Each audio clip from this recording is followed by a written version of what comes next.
Еве на повторно во мирисот на книгата и во овој подкаст ќе се дружиме со еден поет, раскажувач, преведувач, автор на 17 објавени книги, одличен познавач и влюбеник на македонскиот јазик, неретко спонтано спомнуван на часовите по македонски јазик кога се обработуваат неговите препеви на првото пење од поемата на Џорџ Гордон Бајрон Странствувањата на Чајлд Харолд и песна за Нибелунзите. Добитник е на високи книжевни признанија, како што се наградите Браке Миладиновци, Роман на годината, наградата Григор Прличев за поемата Адам од Говорлево.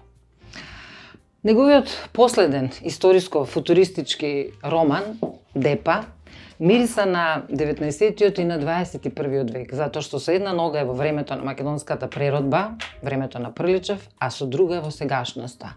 Тука и таму, сега и тогаш, обединети во 10 поглавја и додаток на романот во вид на поема, љубовна поема, даваат можност за едно мултидимenzionално проникнување во македонската историја и оживување на ликот и делото на Григор Прличев.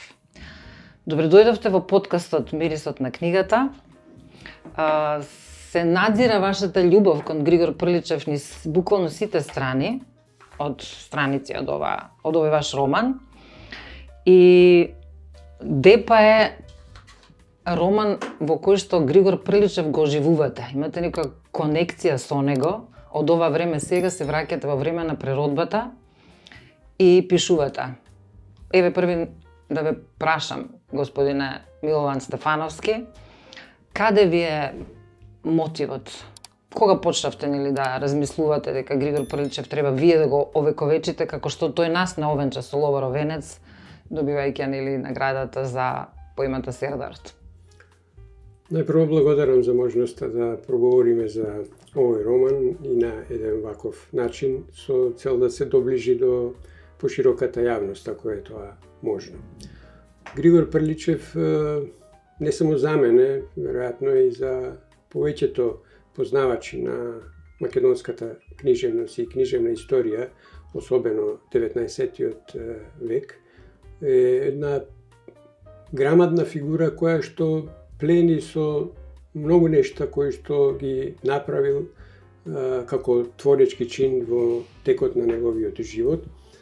Нешто незабележано и на поширокиот балкански, а да не речам и европски простор, бидејќи малкумина се таквите личности како него, кои по потекло од една мала, скромна и јазички недефинирана средина во тоа време во кое што живеел, да се издигне до таков зналец, до таков лингвист и до таков со неподелени чувства поет кој што навистина ги заслужува сите почести тогаш, а и до наше време, да, и денес. И одличен познавач на грчкиот јазик, нешто што воопшто комисијата нема да ја поколеба дека се работи за грк. Да, секако.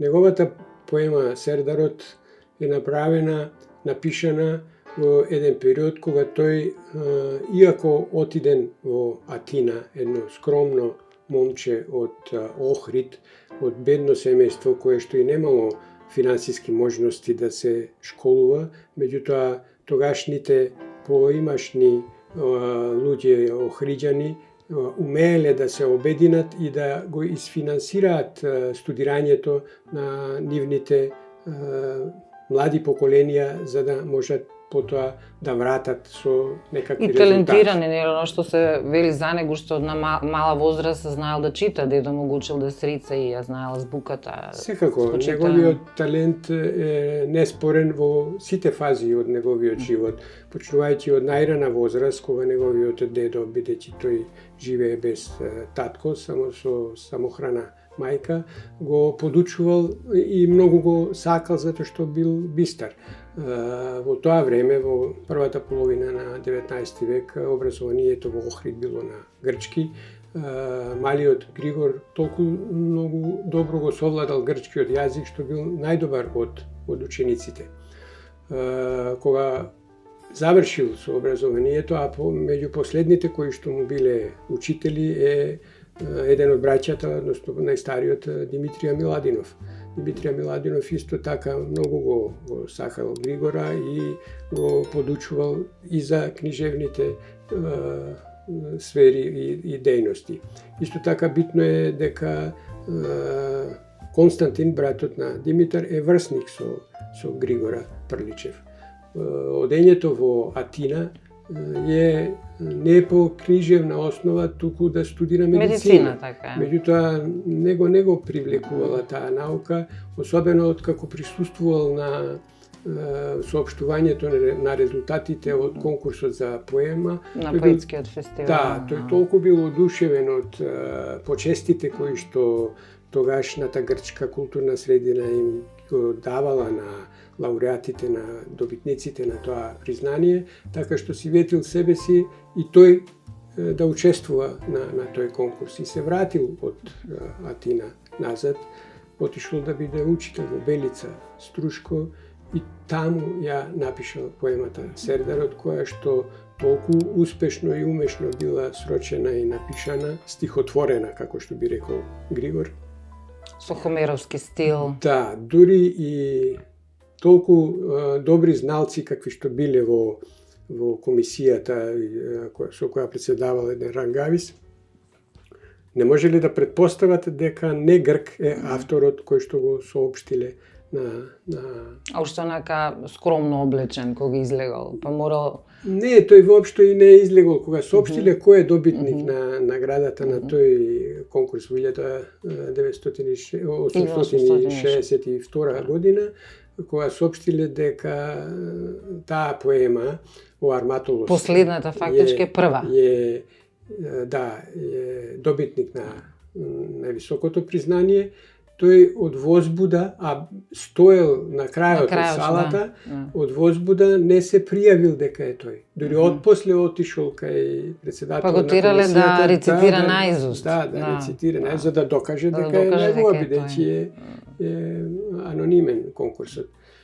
Се случило тоа кое што никој не можел да го предпостави, а добивката е во тоа што еден таков талент, каков што бил Григор Прличев, му се овозможило да добие и поголема слава од таа што малку и материјална помош, и оно што е интересно во неговата автобиографија, дека веднаш отишол да јаде, па и купил крзнено гуне на неговата мајка, која му е инспирација, нели, во поемата. Да, тој многу ја сакал сопствената мајка, како и секое дете се разбира, меѓутоа бил чувствителен и емотивен кон незиниот тегобен живот и многу му било криво зашто таа мора толку многу да се мачи, да пере по охридските богати куќи. Имате еден многу интересен термин, вие сте влюбеник во македонскиот јазик. Јас прв пат го сретнав за богатите. Тој збор бољари не е ни македонски, ниту од овие простори, потеклото му е од рускиот јазик и означува богати семејства. Така што неговиот однос кон јазикот е многу специфичен. Имал неверојатно чувство за совладување на јазиците. Слухиста. Да. Григор успешно работел како учител, како наставник во неколку градови надвор од Македонија. Бил учител и во Тирана, бил во Солун. Колку јазици вие владеете? Па, не многу, 4 да речеме, владеам. Велите со Григора се сретнавме кога имавме 4 години. Првата реченица, вашиот роман. Тоа е вовед во една паралела, во едно, според мене, интересно соочување на две личности, една од минатото и една од сегашноста.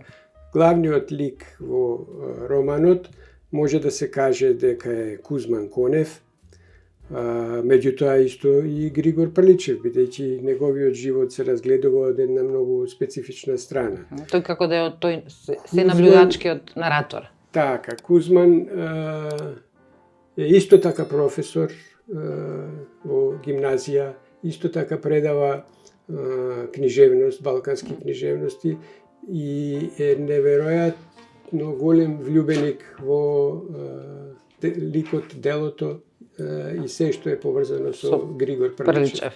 Искрено се плашам пред себе си да признам дека што и да одберам како матрица, за мене ќе биде преголем залак.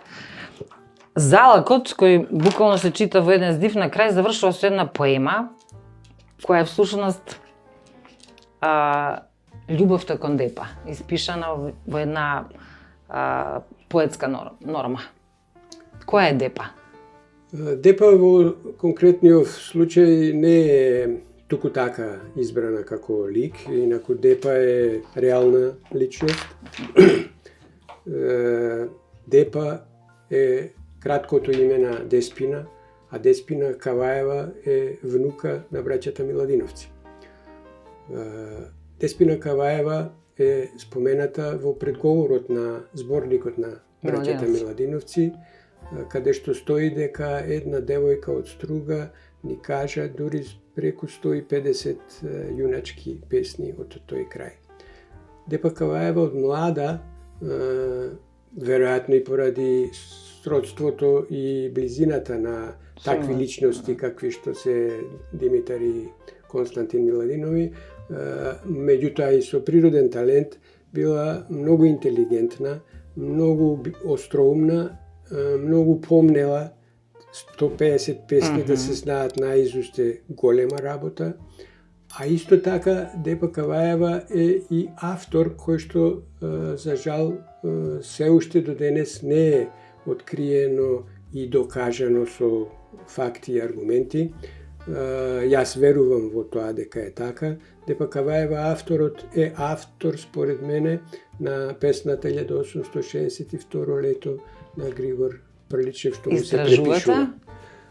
Па, тоа е загатнато и во романот, бидејќи Григор Прличев за сите негови дела вели мојата поема Сердарот, мојата поема Скендербег, мојата автобиографија или така. Никаде не остава простор за дилема. За оваа песна, која што и ден денес се пее, никаде не вели дека е негова. Туку само кажува дека таа песна се испеа прв пат кога го обрав мелозијето во Охрид тај година. Значи, може да биде како факт дека ако нема присвоена заменка во спомнувањето, дека можно да е... Па, тоа е мал аргумент, всушност не е и аргумент, туку е патоказ дека треба да се истражува и треба да се докаже. За едно вакво мислење и професорот Гане Тодоровски исто така има објавено и напишано дека ако ништо друго, ако не може да се тврди дека Депа Каваева е автор на таа песна, со сигурност може да се зборува дека таа е најмалку коавтор на таа песна. Меѓу нив имало љубов? Имала голема љубов која што исто така не е докрај истражена, затоа што додека бил учител Григор Прличев во Струшка Белица, многу често навраќал во домот на Миладинови, бидејќи Димитрија му бил учител, а Константин му бил врсник и имале за што да разговараат и да разменуваат мислења.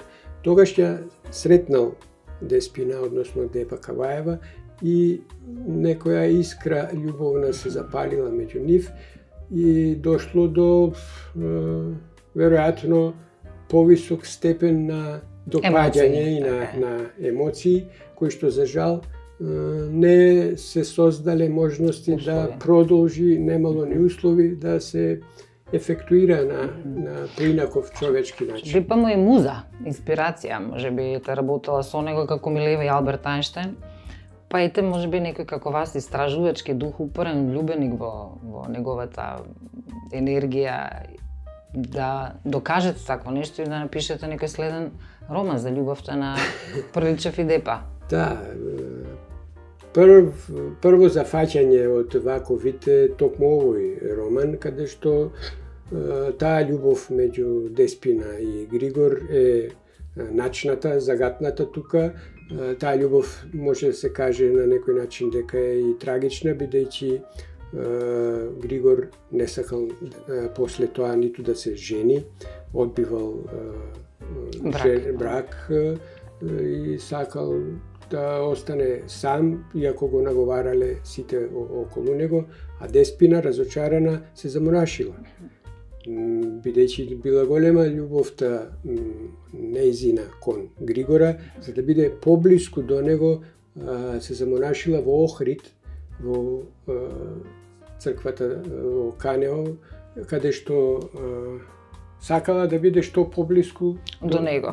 Како ликот на свршеницата на Кузман Капедан, нели, од како ќе го изгуби, тоа е, нели, тоа време кога љубовта невозможната љубов. Прототип за таа жена, за таа свршеница е всушност Деспина Капаја. А децата од средно училиште ги обработуваат овие дела и она што можам на крај од оваа куса комуникација меѓу мене и вас, почитуван Стефановски, е што остан порака аманет да се чита, да се збогатат лектирите во средните школи, во гимназиите, покрај автобиографијата на Прличев, да ја прочитаме и оваа книга, затоа што се развива и се загатнува една многу интересна тема за љубовта на Прличев и неговата муза Деспина. Ќе ми биде драго да се случи тоа, бидејќи има впечаток дека кај нас малку потешко допираат вредните и квалитетни книги. Особено домашните, тоа е и целта на подкастот Мирисот на книгата, да работиме македонски автори и македонски дела. Ви благодарам уште еднаш на Ви благодарам и вам вниманието што дојдовте. Го следевте подкастот Мирисот на книгата со писателот Милован Стефановски и романот со футуристичка содржина, а историска основа Депа.